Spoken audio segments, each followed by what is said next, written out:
Bonjour, corrigeons l'exercice 62 sur le thème des triangles de Sierpinski.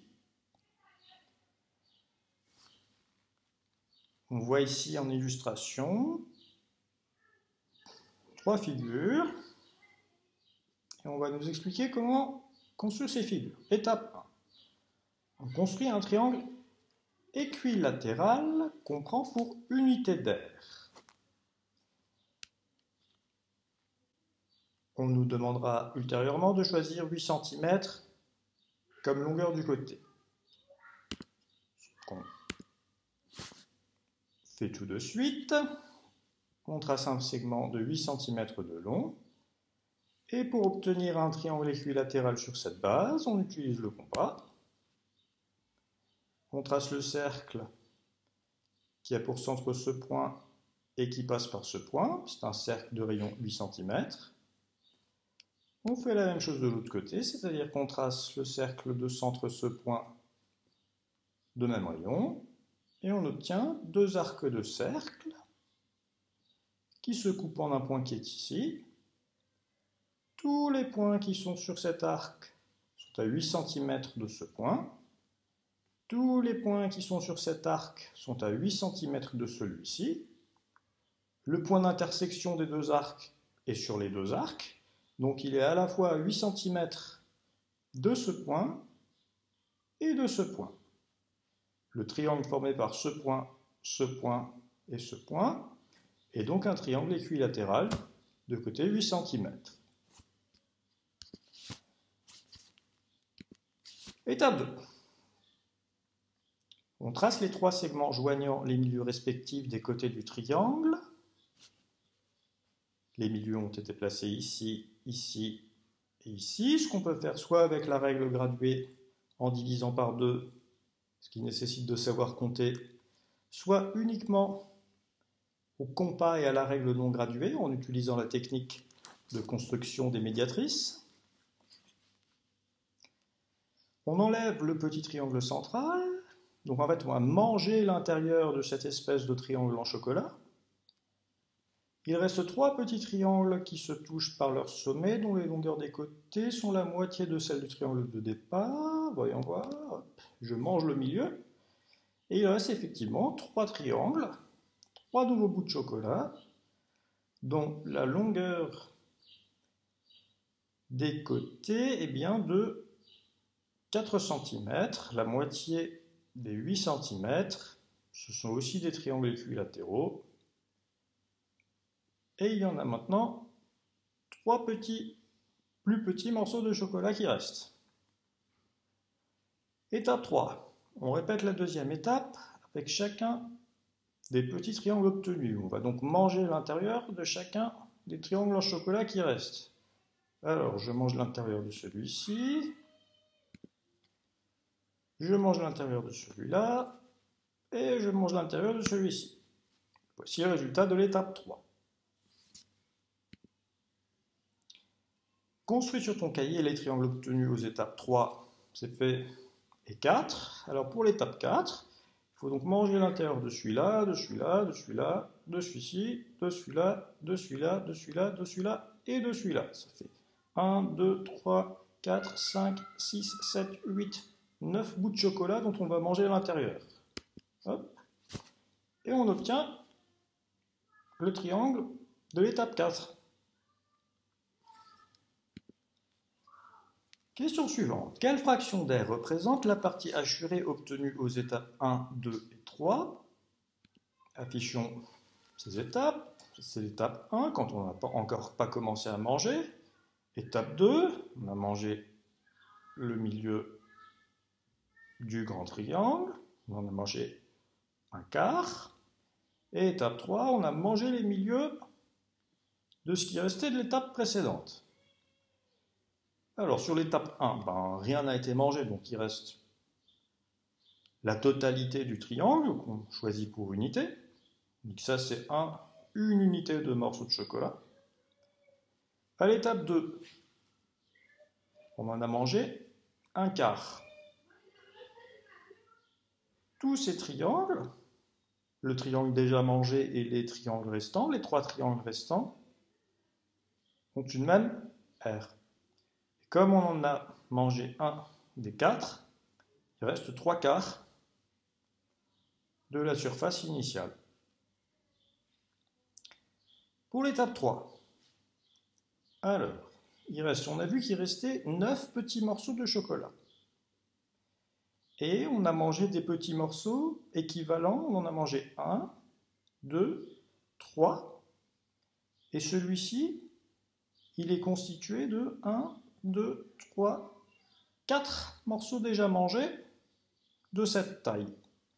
Ce qui fait qu'en tout, on aurait, si les morceaux n'avaient pas encore été mangés, avec des morceaux de cette taille, 1, 2, 3, 4, 5, 6, 7, 8, 9, 10, 11, 12, 13, 14, 15, 16 morceaux. Et il en reste 9. Il reste donc les 9 16e du total. Même question pour l'étape 4.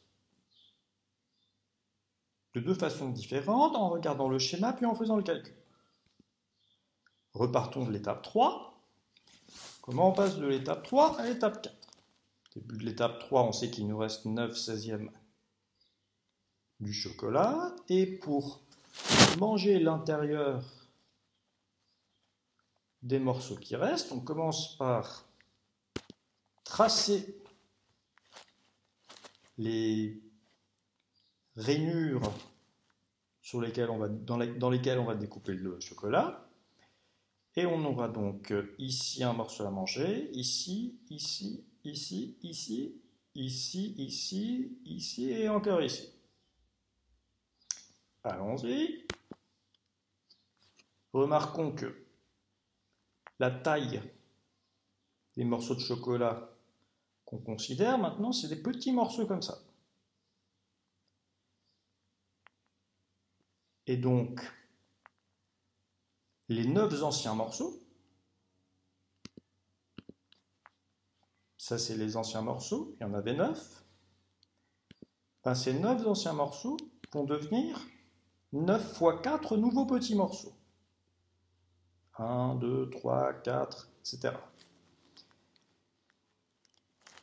Et le total des morceaux constitutifs de l'ensemble du triangle, avant, il y en avait 16 de cette taille-là, mangés ou non mangés. Maintenant, si on considère des morceaux plus petits, 4 fois plus petits, ben, il y en aura 16 fois 4. Si bien que, vu comme ceci, la fraction de chocolat restant à l'étape 3, qu'on sait être de 9 16e, on peut aussi la voir comme 36 64e. Mangeons maintenant ces morceaux, ce qui revient à enlever 9 petits bouts, c'est-à-dire 9 64e. 36 64e moins 9 64e, ça fait 27 64e. On peut les compter. 1, 2, 3, 4, 5, 6, 7, 8, 9, 10, 11, 12, 13, 14, 15, 16, 17, 18, 19, 20, 21, 22, 23, 24, 25, 26, 27. Et les bouts déjà mangés, il y en a un ici, 4 ici, un ici, un ici, un ici, un ici. Alors ce gros morceau là, il fait combien de 64e? Il en fait 16. On peut vérifier, on peut mettre 16 petits morceaux là-dedans. Ici, il y en a 4. Ici, il y en a 4. Il y en a 1 et 1. Si on additionne tous les petits morceaux qui restent à manger et les petits morceaux de même taille déjà mangés, il y en a 64. Sans construire le triangle, indique quelle fraction d'air de la partie hachurée présentée à l'étape 5. Alors, on va donc essayer de calculer à l'étape 5, sans la dessiner, combien il reste de chocolat. On part de l'étape 4. avec 27/64e de tout le chocolat qui reste. Tous les morceaux, on les divise en 4 petits morceaux. On prépare le découpage pour pouvoir manger l'intérieur. Ce qui fait que ces 27 morceaux restants vont devenir 27 x 4 nouveaux morceaux 4 fois plus petits. Et la taille de référence pour un carreau de chocolat devient donc 4 fois plus petite et il y aura donc, en comptant les petits morceaux déjà mangés et ceux qui restent à manger, 64 x 4 morceaux en tout. Ce qui fait 108 sur 256. Pour passer à l'étape 5, il faut qu'on mange les 27 nouveaux petits morceaux. Et il restera donc, de ces nouveaux petits morceaux, 108 moins 27 petits morceaux, ce qui fait 81 petits morceaux qui représentent 81 256e du tout. Continuons ainsi pour pouvoir trouver combien il reste de chocolat à l'étape 8. Alors, à l'étape 5, il nous reste 81 petits morceaux. On les transforme en 81 x 4 morceaux 4 fois plus petits, ce qui correspond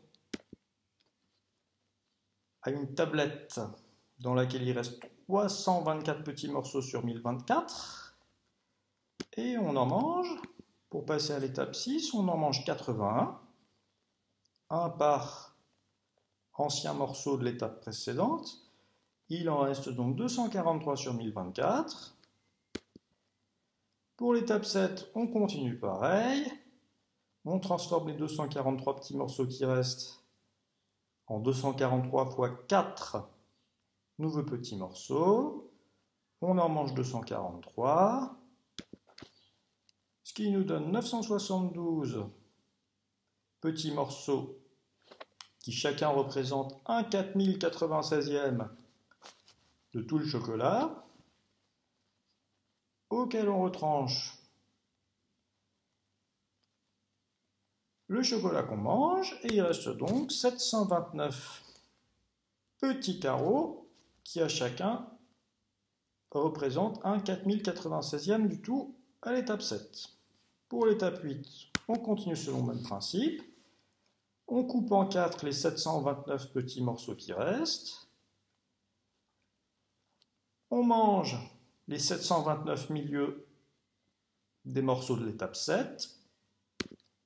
Et il nous reste 2916 moins 729 morceaux qui chacun représente un 16 384e du tout. Et il nous reste 2187 16 384e du chocolat du début. Essayons de voir à quoi ressemblent les étapes que nous n'avons pas tracées. On s'était arrêté à l'étape 4. À l'étape 5, qu'est-ce que ça donne? Ceci. Ça commence à faire des petits morceaux difficiles à dessiner. Et à l'étape 6, là, ça devient vraiment des miettes. Et même avec GeoGebra, là, j'ai choisi de ne pas aller plus loin parce que ça devient minuscule. Notez cette figure qui est intéressante. Si on regarde juste cette partie, ou si on regarde le tout, on a l'impression de voir la même figure. C'est ce qu'on appelle en fait une forme fractale. J'espère que vous avez apprécié cet exercice, qu'il ne vous a pas donné envie de manger du chocolat, et à bientôt.